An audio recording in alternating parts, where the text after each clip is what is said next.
নিচাযুক্ত সামগ্ৰী বা ড্ৰাগছৰ সৰবৰাহৰ বিৰুদ্ধে আমাৰ কাছাৰ আৰক্ষীৰ অভিযান অব্যাহত আছে আৰু অসমৰ মাননীয় মুখ্যমন্ত্ৰী ডাঙৰীয়াই অসমখনক ড্ৰাগছ মুক্ত কৰিব বিচাৰিছে আৰু তাৰ কাৰণে আমাৰ এই অভিযান অব্যাহত আছে। যোৱা বিগত দিন ধৰিও আমাৰ এই অভিযান অব্যাহত ৰাখিছোঁ আৰু এই এটা অভিযানৰ অংশস্বৰূপে যোৱা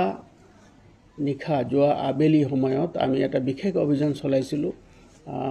ধলাই থানাৰ অন্তৰ্গত কাটাখাল নামৰ এটা জাগা আছে, সেই ঠাইত আমাৰ এটা বিশেষ অভিযান চলিছিলে আৰু সেই অভিযান কালত আমি 30,000 ইয়াবা টেবলেট আমি জব্দ কৰিবলৈ সক্ষম হৈছোঁ আৰু এই অভিযান কালতে এজন ব্যক্তি সৰবৰাহ কৰা এই যিখিনি নিচাযুক্ত সামগ্ৰী সৰবৰাহ কৰা এজন ব্যক্তি, তেওঁৰ নাম আব্দুল হালিম, 42 years old।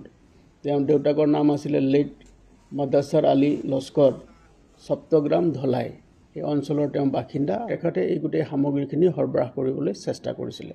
মানুহজনক আমি যেতিয়া ধৰিবলৈ সক্ষম হ'লোঁ, তেওঁৰ পৰা যেতিয়া আমি খান তালাচী চলাওঁ আৰু তালাচী কালত এই বৃহৎ পৰিমাণৰ 30,000 ইয়াবা টেবলেট আমি তেওঁৰ পৰা জব্দ কৰিবলৈ আমি সক্ষম হ'লোঁ আৰু এই যিখিনি সামগ্ৰী আমি জব্দ কৰিলোঁ তাৰ চোৰাং বজাৰত আনুমানিক বজাৰ মূল্য হৈছে 9 কোটি টকা আৰু এই অভিযান কালত তেওঁ সৰবৰাহ কৰিবৰ কাৰণে ব্যৱহাৰ কৰিছিলে স্কুটিখনৰ নাম্বাৰ হ'ল AS11V 4890।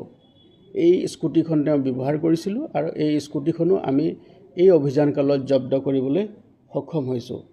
গোটেই যিখিনি সামগ্ৰী আছে এই সামগ্ৰীখিনি আমাৰ প্ৰাৰম্ভিক তদন্তত দেখা গৈছে যে এই সামগ্ৰীখিনি আমাৰ চুবুৰীয়া ৰাজ্যৰ পৰা সৰবৰাহ হৈছে।